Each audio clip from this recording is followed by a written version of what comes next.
Oh,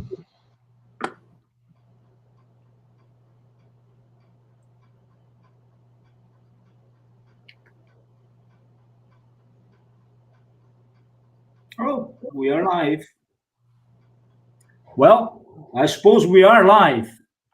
So, good evening, ladies and gentlemen. My name is André Sampaio Pupo. I am the current president of the Brazilian Society of Pharmacology and Experimental Therapeutics. Thank you very much for joining us tonight for the opening of our 52nd Congress of the Brazilian Society of Pharmacology and Experimental Therapeutics. It is a great pleasure and honor for me to declare open our Congress and welcome all participants.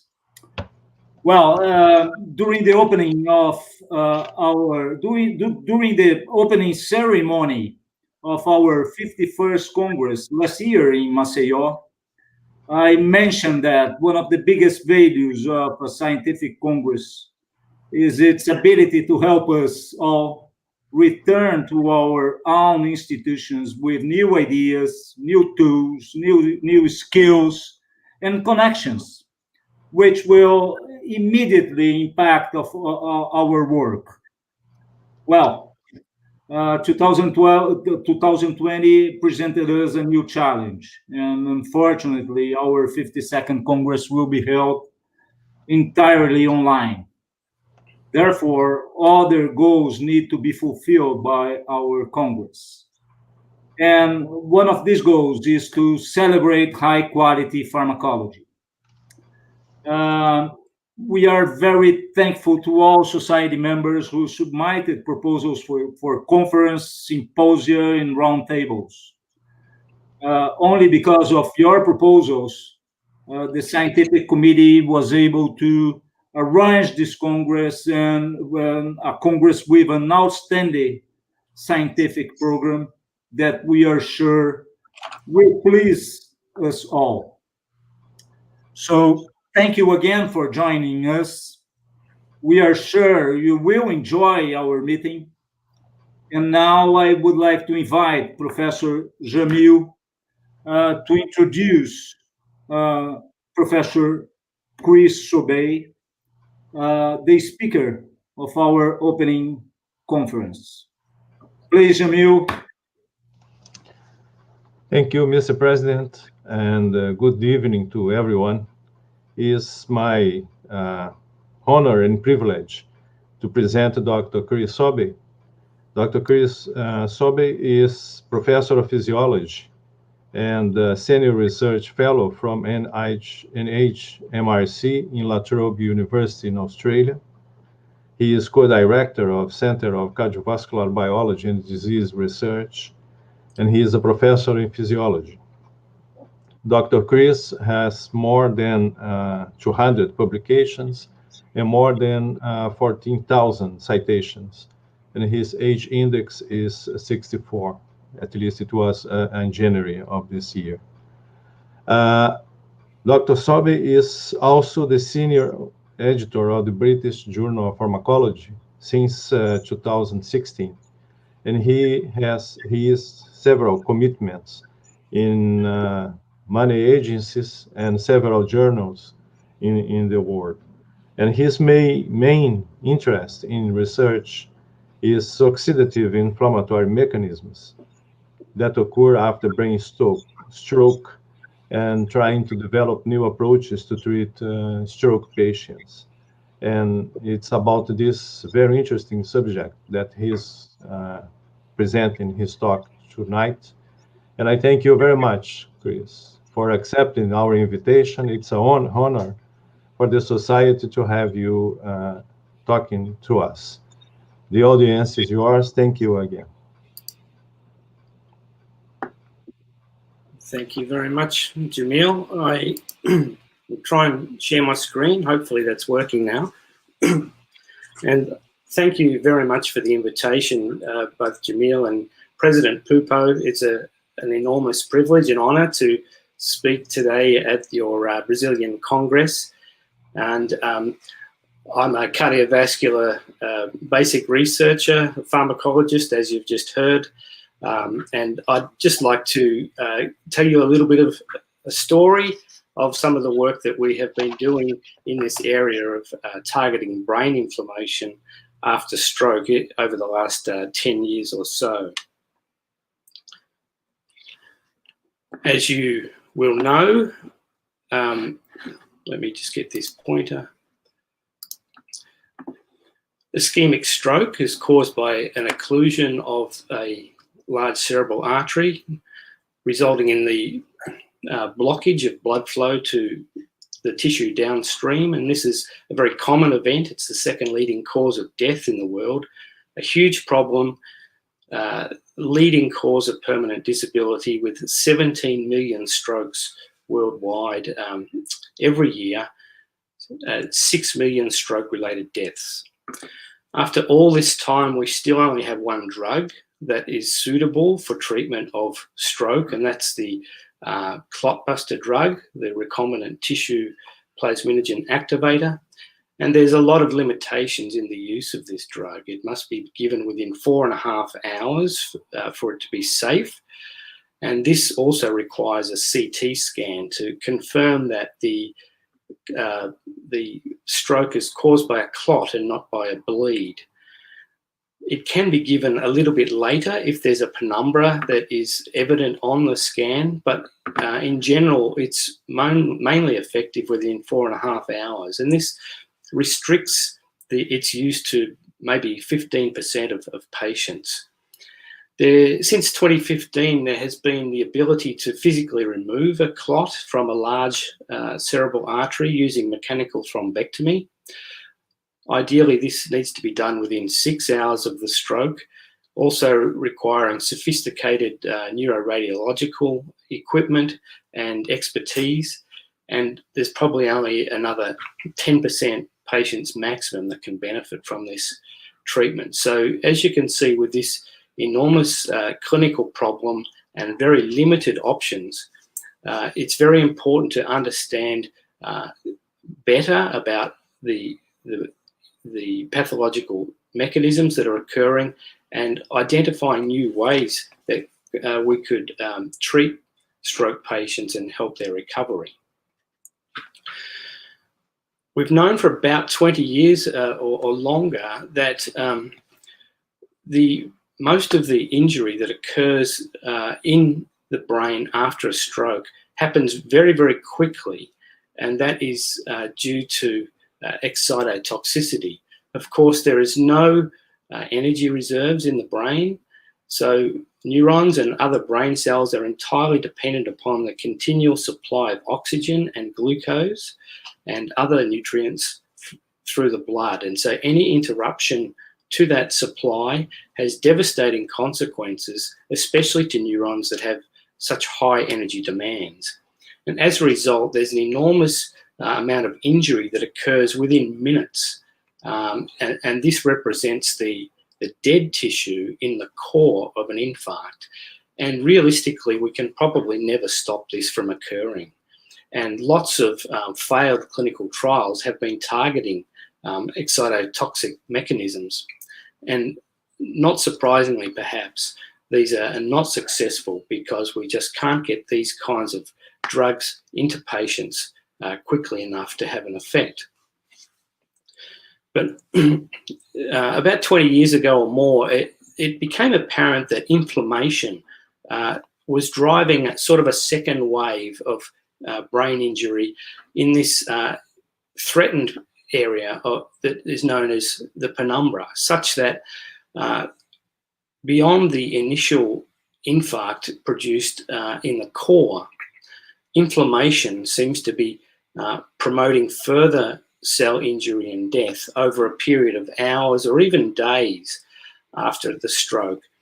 And it has occurred to many of us in research that maybe inflammatory mechanisms represent a more realistic target for therapy because of the time frame at which inflammation occurs. And so there's been a large need to understand better what this inflammation involves in order to target it. Just over 10 years ago, our colleague Matthias Gelderblom in Germany published the first work using flow cytometry to try and comprehensively map the changes in cell numbers of inflammatory cells in the brain in a mouse model that we use also. And this is a simplified cartoon from Matthias's work, but it shows that there are large increases in different types of cells in the brain in the several days after a stroke, whether it be expansion of resident cells or infiltration of circulating cells.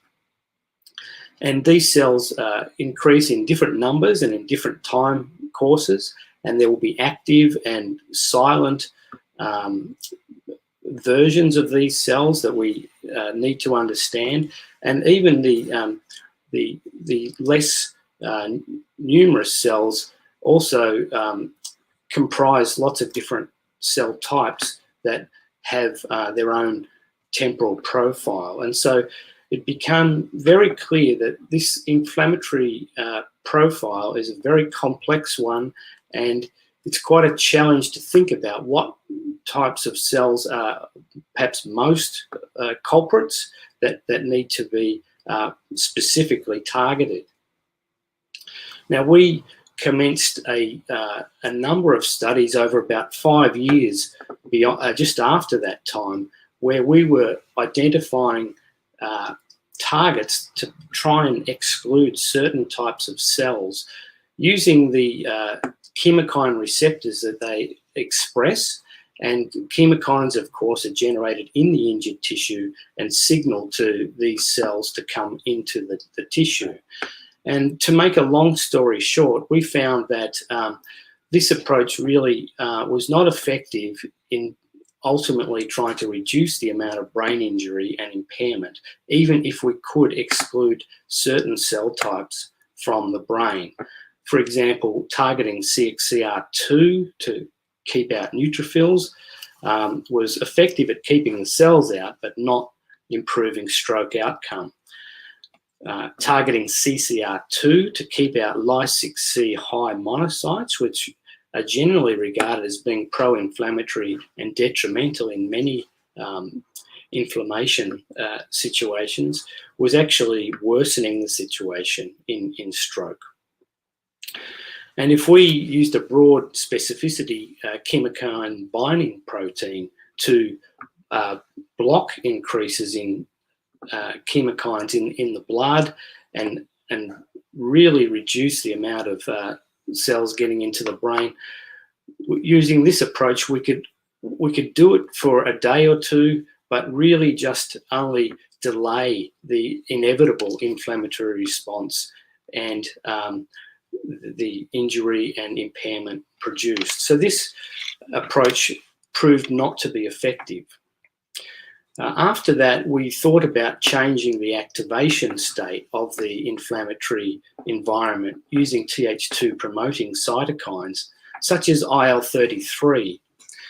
And this was somewhat successful in that we could treat animals with IL-33 after a stroke and reduce the amount of brain injury. But the adverse effect of that was that it worsened a systemic immunosuppression that occurs after stroke that actually resulted in much worse post-stroke lung infection, which I won't have time to get into today. But we could manage that with a combination of antibiotics and IL-33, but probably not a feasible approach to be proceeding towards a clinical treatment. IL-37, it looks like it's an interesting cytokine. We found that it's increased in the plasma of patients after ischemic stroke. And although there's no mouse homologue of IL-37, we studied mice that overexpress or express human IL-37 in response to inflammation. And those mice seem to be protected somewhat. So in future, perhaps IL-37, where there was no lung infection worsened in those animals, maybe IL-37 might pose as a potential addition to a clinical management approach. But stepping back from this, we have been thinking about, can we address brain inflammation more effectively? And today, so I'd like to just tell you about two of the current and ongoing lines of research that we have been doing. Some of this work has been published in the last year or two, others is unpublished. And the first topic that I'd like to tell you about is vitamin D and the implications of manipulating vitamin D levels for stroke outcome. Of course, vitamin D is a lipid-soluble vitamin. It functions as a steroid hormone and is well known to have a key role in calcium homeostasis. We can get vitamin D through UV light reacting in our skin, converting the 7-dehydroxycholesterol to vitamin D. We can also get it from the diet. But in order for it to be biologically active, it needs to be hydroxylated twice. The first hydroxylation occurs in the liver by 25 hydroxylase, and this form of vitamin D represents about 99% of the circulating vitamin D, but it's still not biologically active. Most assays and tests for vitamin D levels will be measuring this form of vitamin D, even though it's not biologically active. It's a proxy for the level of active vitamin D, 125 dihydroxy vitamin D, that is produced from 25 hydroxy vitamin D, especially in the kidney, but also in other tissues such as the brain. So it's this 125 hydroxy vitamin D, or calcitriol, that is the biologically active form. It engages with the vitamin D receptor and the retinoid X receptor to drive the vitamin D response element in the nucleus to affect the expression of many genes. And we know that vitamin D has effects on all sorts of systems. Some of them are listed here. And of most interest to us are the anti-inflammatory, anti-apoptotic, and also antioxidative stress effects of genes that are driven to be expressed at higher levels by vitamin D. It's also worth noting that plasma levels of vitamin D in the human population are very variable, and in many cases thought to be insufficient or even deficient. This is an indication of the range in nanograms per mil or nanomolar of vitamin D. And I just want to point out that more than 1 billion people have what's regarded as insufficient levels of vitamin D, below this 30 nanogram per mil level, and a further 2 billion people or more actually have deficient levels of less than 20 nanograms per mil. And this includes 50% of the healthy population in developed countries. And so vitamin D insufficiency and deficiency is probably a big problem worldwide. There is evidence that vitamin D deficiency is associated with stroke and various risk factors for stroke, such as cardiovascular disease. There is evidence certainly that a larger infarct size and worse outcome can occur in populations of people if vitamin D is low. And of course, this occurs more in advanced age. and also hypertension, dyslipidemia, and hyperglycemia. These are all risk factors for a poor stroke outcome. So it's an interesting topic. It's hard to study, especially in humans, to decide if this is a cause-effect relationship of vitamin D deficiency and poor stroke outcome, or perhaps low serum vitamin D is just a bystander to all this. So in the lab, we have been addressing some questions in this area, such as, does stroke actually affect vitamin D signaling? For example, the enzymes and proteins relevant to vitamin D in the brain, are they affected by stroke? What about vitamin D deficiency? Can we test and potentially show an effect of stroke outcome of this? And could vitamin D supplementation improve stroke outcome, either in deficient or even vitamin D replete individuals? So firstly, just a word about our model. This is the main model we have used over the last 10 years or so, not the only one, and I'll talk about the other one later, but this is the middle cerebral artery occlusion model.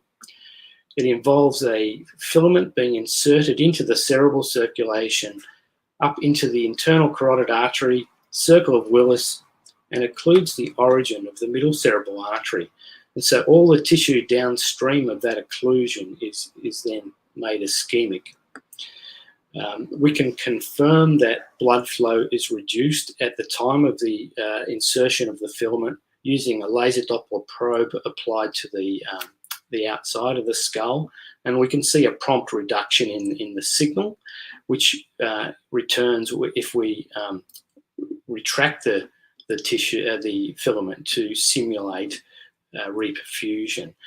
And so this results in quite a large lesion in the right hemisphere we use of the mouse. This involves a big inflammatory response, and as you'll see later, this lesion size in the mouse seems to be fully formed within 24 hours. So what does this stroke injury to the brain do to levels potentially of our biologically active form of vitamin D? Well, we think these data suggest that biologically active vitamin D will be reduced in the brain as a result of the stroke. And that is because the enzyme that generates that active form, 1-alpha hydroxylase, its expression is reduced in the brain, and an enzyme that degrades the active form, 25-hydroxylase, is increased about threefold. So together, these effects should very much diminish the amount of active vitamin D in the brain after stroke. Probably in response to this, there's more than a doubling of expression of vitamin D receptor in the brain, which gives us a rationale for targeting this receptor with vitamin D as a therapeutic approach. And so we've done this in a few ways. This first study involves perhaps bolstering the levels of vitamin D around the time of the stroke, even in replete animals. These are not vitamin D deficient animals. They received a daily injection of that active form of vitamin D for the 5 days before the stroke, and then again just after the stroke. And then we looked at the injury and inflammation in the brain 24 hours later when the stroke is fully formed. And we found using sectioning of brain and thionin staining, which is our normal way of measuring infarct area and then calculating infarct volume, that compared to vehicle-treated animals, vitamin D-treated animals were much more protected. The infarct that is produced was only about half the size. You can see we appear to have protected against the spreading of the infarct that occurs in the vehicle animals, and in this case, the infarct was confined to that core in the striatum. What about inflammatory measures? Well, there's a number of pro-inflammatory cytokines that are expressed at much greater levels in the brain after stroke. These include TNF, interleukin-1 beta, interleukin-6, 21, and 23A. You can see these are all expressed at higher levels after stroke in vehicle-treated animals compared to sham animals. And except for TNF, vitamin D treatment significantly reduced the increase in all of these inflammatory markers, suggesting that this approach really is reducing inflammation in association with reduced post-stroke infarct development. So what about the effect of vitamin D deficiency? We've looked at this by putting mice on a vitamin D deficient diet for 4 weeks prior to a stroke and compared the outcome with mice on a standard chow. And given a stroke, a type of stroke that's a bit more mild than the one I just mentioned, that enables a better recovery and a follow-up of function for several weeks, actually. We've stopped at 1 week in this case. And in some of these vitamin D deficient animals, we bolstered vitamin D levels after the stroke, kind of simulating what might be done to a stroke patient to give them vitamin D supplementation in that acute stroke period. What happens to vitamin D levels? Does the diet work? Yes, it does. You can see in our control animals, the level of vitamin D is just on the edge of what is thought to be a sufficient level of vitamin D. But animals on the vitamin D deficient diet have a substantially lower levels of vitamin D. Of course, this is the 25-hydroxy form in the plasma. The model of stroke that we use is a bit different, as I mentioned. This involves an injection of rose Bengal dye into the mouse a few minutes before anesthetizing and exposing the skull. And this dye generates reactive oxygen species in response to light. And so we can, using stereotaxic device, we can determine and define where we want the stroke to be. And in this case, it's in the primary motor cortex on the left side. And this will result in an impairment, especially in the right forelimb after the stroke. So the light shines on this spot for about 15 minutes to produce an infarct in that area. So looking at the functional data, we can look at this using a couple of tests. A grid walking task, for example, involves expressing the ratio of foot slips of the affected side, the right side, relative to the foot slips on by the left side of the animal as it walks across a grid. Sham-operated mice don't have any impairment, and their ratio is about 1. You can see this stroke worsens the situation on the right side of the animal, such that the ratio is increased. So that's the control animals. What about vitamin D deficiency? Well, we've found that vitamin D deficiency even worsens this impairment at 7 days. And this work is not yet published, but seems to be quite compelling in that it suggests that the low vitamin D levels at the time of the stroke will lead to even worse impairment in terms of function. And this is actually not related to the amount of infarct that's produced. This is a very small infarct, and we believe it's more related to the inflammatory environment, the ability to heal and recover and convert the pro-inflammatory situation to an anti-inflammatory one over a period of days. What about vitamin D supplementation in these vitamin D deficient animals? This is a different test. This is a cylinder test. This expresses an asymmetry when a mouse is in a cylinder and it rears and touches the edge of the cylinder with its forelimbs. Typically, it touches the cylinder an equal amount for an equal amount of time with its left and right side. But with this impairment, there is a preference for touching the cylinder longer with the left forepaw. And that's the measure of the impairment in these vitamin D deficient animals.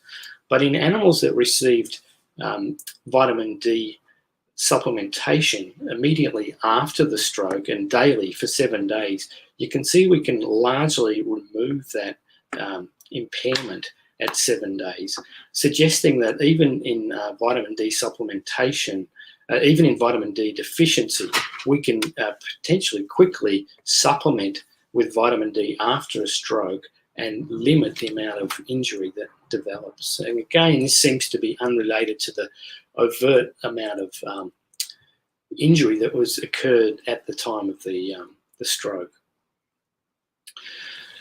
Just one other observation about aging and the cylinder test.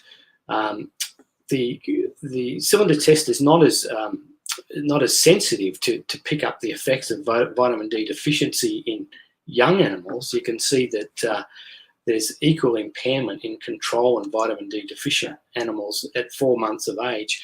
But if we perform strokes in animals at much older, 12 months of age, we can see that vitamin D deficiency very much augments the impairment that is caused by vitamin D deficiency that we could pick up in the grid walking task in younger animals. So this is about where we have got to with this vitamin D story so far. And the summary would be at this point that vitamin D supplementation seems to be able to modulate the inflammatory response and reduce stroke-induced brain injury. And we can see evidence that vitamin D deficiency can worsen longer-term functional outcomes, especially in aged mice. But post-stroke vitamin D supplementation seems to be able to rescue stroke-induced functional deficits.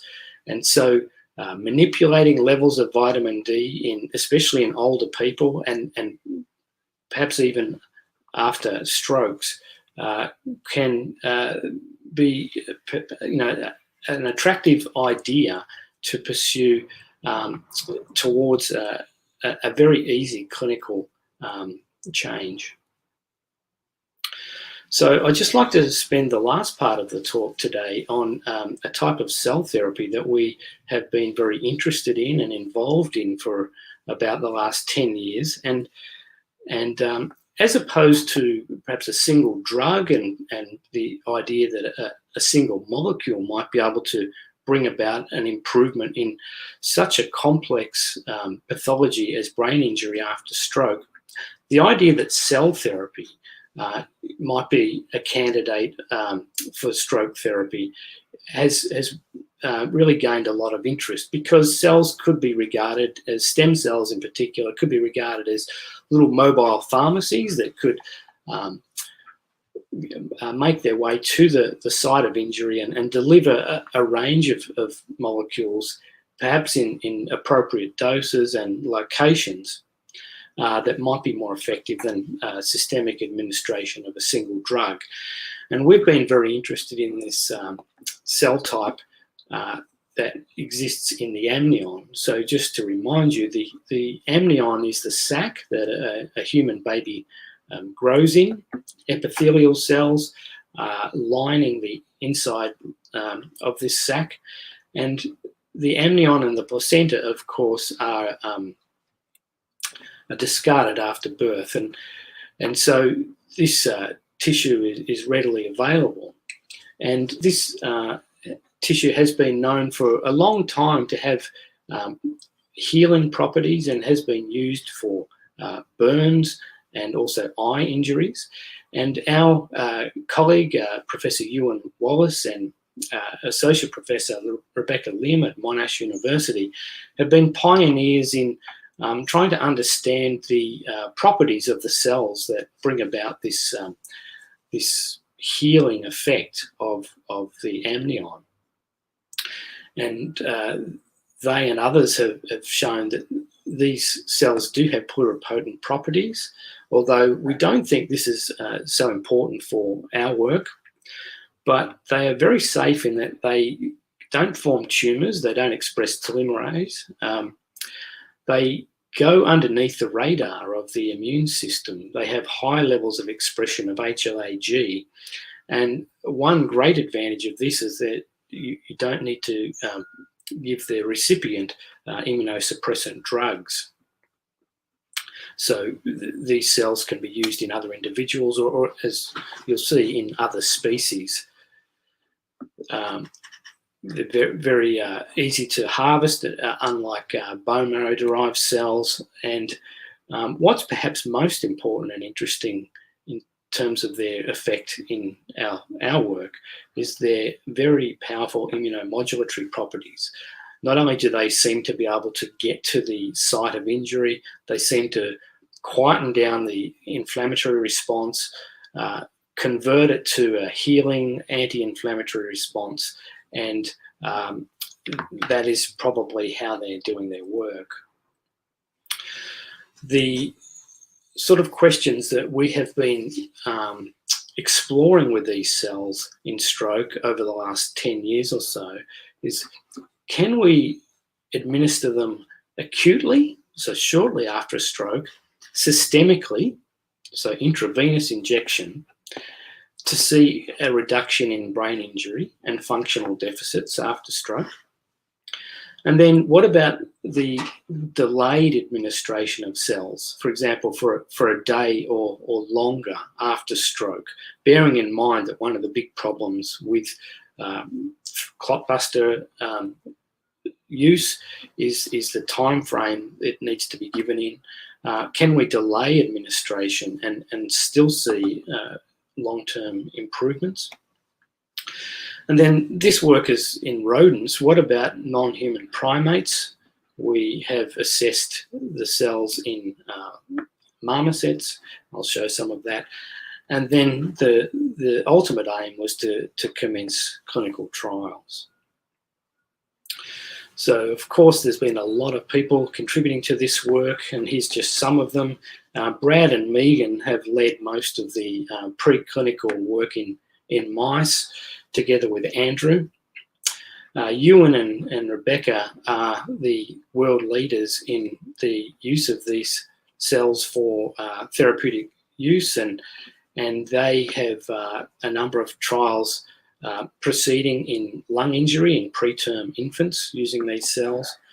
James assisted with his model of stroke in marmosets, and Tan and Henry leading our clinical trial work. So the method of use for these cells, here we're showing the middle cerebral artery occlusion model. This was used for most of the work that Megan and Brad have done, where the cells are administered within about 90 minutes of the stroke, sometimes longer. And then we wait for 1 or 3 days after an intravenous injection, and then look at indices of injury and inflammation in the brain. Functionally, there's some fairly simple, straightforward things that we can do. And today I'm just showing a very small amount of a large amount that has been done. For example, how long can a mouse hang on a wire? A normal sham-operated mouse has no problem hanging on a wire for a lot longer than 60 seconds.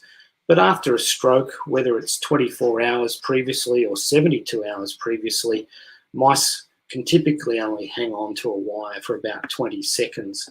But we found that cell-treated animals, so animals treated with human amnion epithelial cells, are much, much better. They can hang on for much longer. And this is a sustained effect for at least 3 days. There are other readouts of function, such as how long it takes for a mouse to remove a sticker from its forepaw, or an NIH-SS type neurological deficit score. You can see that stroke very much worsens the function of both of these measures, and the cell therapy can clearly and fairly consistently improve it. So that's very encouraging in terms of function. What about perhaps the gold standard for stroke outcome, at least in this animal model, and that's infarct volume? And we find, sure enough, consistent with that functional data, that we consistently see a reduction of about 50% in infarct volume in animals that euthanized at 24 hours or 72 hours after stroke. There's about a 50% reduction in infarct volume. Or put another way, we think we're preventing the expansion of the infarct by about 50% using these cells. We confirmed that this work using MRI for a couple of reasons. This enables the same animal to be tracked over a period of time, 24, 48, and 72 hours. And these data show us a few things. One is that this model is very variable in terms of the amount of infarct that's produced. And this is related to animal variation in collateralization, but also shows that in mice, as opposed to in humans, the infarct is pretty much fully formed at 24 hours. But most importantly, the animals treated with cells seem to have an arrested infarct that does not develop. And certainly at 24 hours, it's very much reduced compared to the controls. And it's not just delaying the development of the infarct. The cells seem to have stopped it. And then the same brains removed and sectioned and stained in with thionin, as we usually do. Pleasantly, we were able to more or less see the same data, which validates our approach to measuring infarct volume. So how do these cells work? What do they do? Well, we know that they go to the brain. We also know they go to the spleen as important parts of their response, and that they'll only do this following a stroke. In sham-operated animals, that we don't really see any labelled cells in these tissues, but certainly we do in the brain and the spleen. And we think this is occurring through a CXCR4 dependent mechanism. SDF1 is generated in injured tissue, and it serves as a chemoattractant for CXCR4 expressing cells, such as these cells. And we've shown using a CXCR4 antagonist, AMD 3100, that we can not only prevent the cells from getting to the brain, but in doing so, we prevent the improvement in function. So this is the hanging grip test, and we saw that these cells enable a longer hanging grip time, but in animals that receive the cells as well as the CXCR4 antagonist, the cells don't get to the brain, and there is a much poorer functional recovery. What about brain inflammation? We've looked at this in many ways using immunohistochemistry and flow cytometry. This is just some immuno here, showing that neutrophils, T cells, macrophages examples of some of the major cells that increase in number in the brain after stroke. They're certainly present for at least 3 days, but we consistently see that cell-treated animals, so animals treated with amnion epithelial cells, have much fewer of these inflammatory cells appearing in the brain for at least 3 days. And we've also looked at this pro-inflammatory M1-like macrophage type, and we can see that not only at 72 hours are there fewer macrophages, maybe only half as many macrophages in the brain, but only, whereas half of them are pro-inflammatory in the control animals, only about a quarter or 20% of them are pro-inflammatory in animals treated with these amnion epithelial cells. And so we believe that these epithelial cells are not only reducing the numbers of inflammatory cells coming into the brain, but changing the polarization, changing the activity state of the ones that are there to be a more anti-inflammatory and pro-healing phenotype. What about longer-term functional recovery, such as using the photothrombotic stroke model that I mentioned earlier? This work was done with the cells injected 1 day after a stroke by Andrew Clarkson in New Zealand in old female mice, 20 months old or older.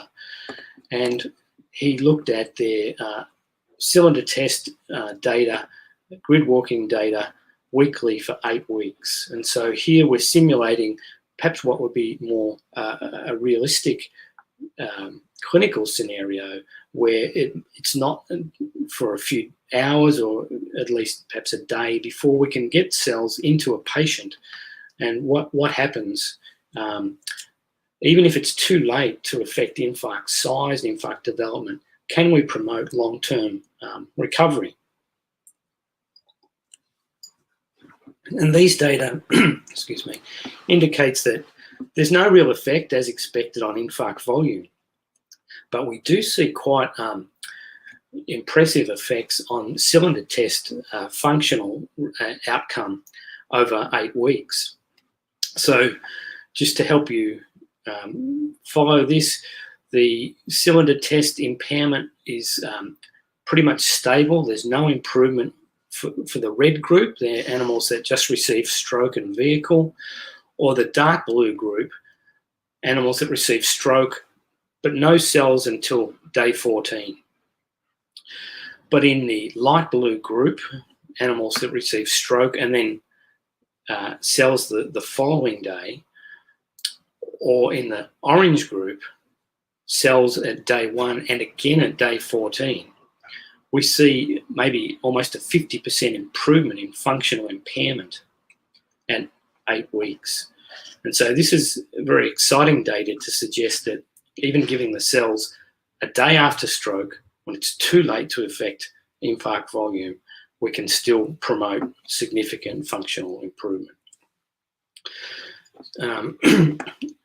I'll just quickly show you some data from non-human primates. This is work done with the help of James Bourne's group, where he injects endothelin around the calcarine artery of a marmoset, and this results in a lesion in the primary visual cortex. There's transient ischemia caused by endothelin for about 90 minutes, and then there's probably reperfusion. We injected the cells about an hour and a half after the stroke, and then using MRI, we looked at infarct volume at day 1 and day 10. And we just, these are very expensive experiments. We only did 3 controls and 3 cell-treated animals, but you can see even after a day, the average infarct volume is only half as large in cell-treated animals, and we pretty much prevent the expansion of the infarct that does occur in primates over that next week or so. And here's the data in a different way. This is the increase in infarct expansion after that first day to day 10, and we can see that we've virtually stopped it with cell-treated animals, suggesting that these cells are effective in primates as well.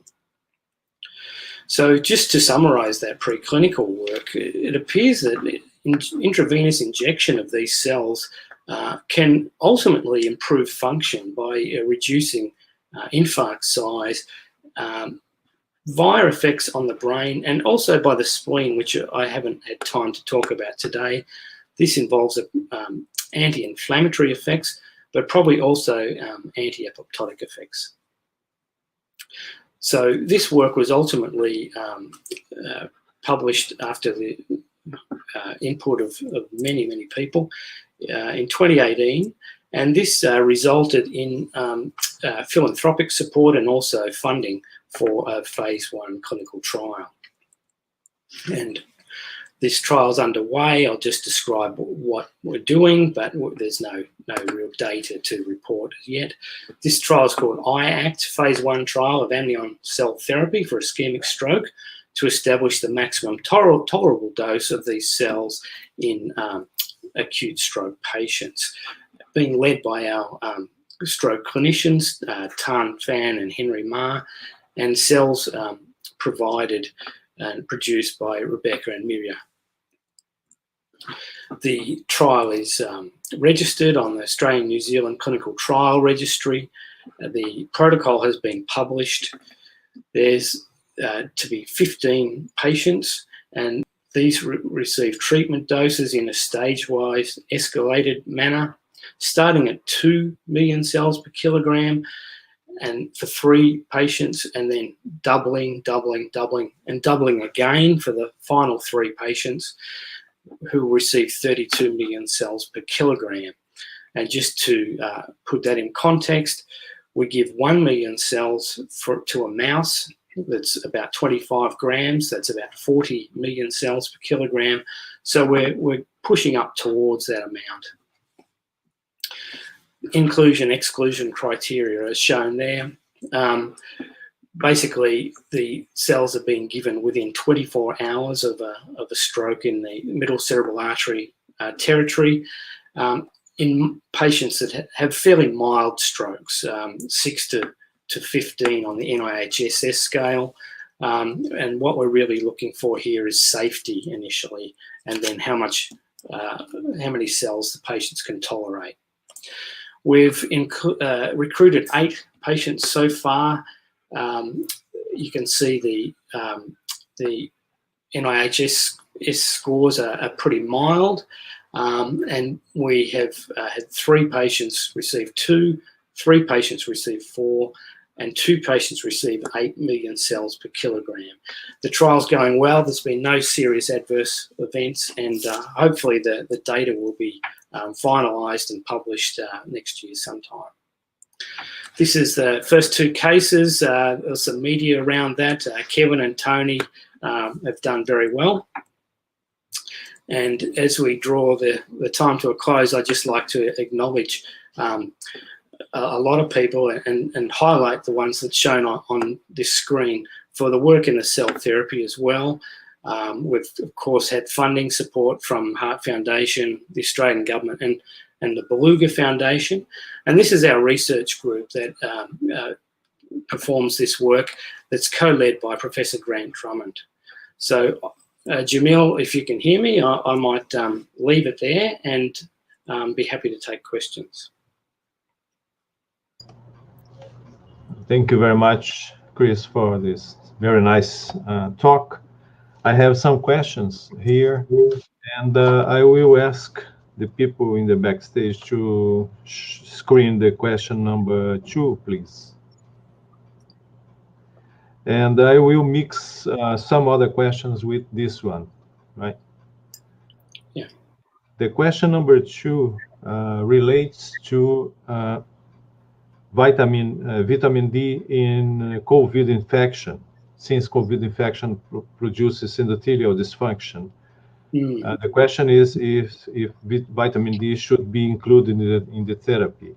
At the same time, I have a question here asking if vitamin D supplementations are effective in prevention of stroke. And in the same line, I would someone asked if there is clinical evidence of low levels of vitamin D gives a worse outcome in the stroke condition. If you can mix the three. Yes, so there is evidence that vitamin D, low vitamin D levels, is associated with poor stroke outcome. But as I tried to explain, it's in human studies, it's a bit hard to determine what is a cause and what is an effect, or whether the vitamin D levels are actually not relevant and just happens to be a bystander. So this is one of the reasons why we perform these studies in mice, to see if we can actually make the mice vitamin D deficient and then look at the outcome. The data seems to suggest that there is a benefit of improving vitamin D levels before stroke, so making sure that our vitamin D levels are in the the healthy range.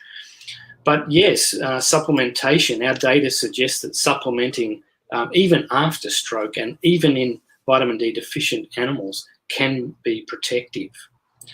The COVID situation, yes, there's a significant amount of vascular inflammation that seems to be associated with COVID, and it stands to reason that anything that would reduce the levels of vascular inflammation could be beneficial. Whether vitamin D is strong enough and what dosage and so on would be required remains to be seen, but it's certainly plausible that vitamin D levels being higher could be of some benefit in COVID infection. Right, and supplementation can be preventive of stroke, is the first question. So it's again, it's very hard to test these kinds of things effectively without just being forced to look at associations. Mm-hmm. Whether vitamin D levels would reduce stroke incidence or affect stroke incidence is unclear. And from our point of view, we're thinking about how to help people who've had a stroke.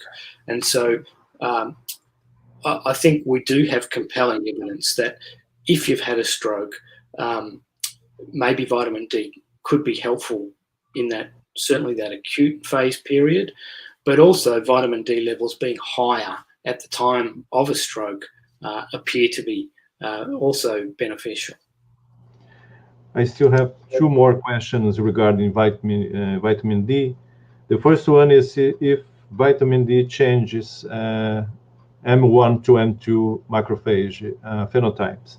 And the other one, it's the relation of vitamin D with astrocytes in case of a stroke. Yes, so we haven't done that, but I believe vitamin D can promote M1 to M2 polarization of macrophages, and that would be a very plausible anti-inflammatory mechanism of vitamin D.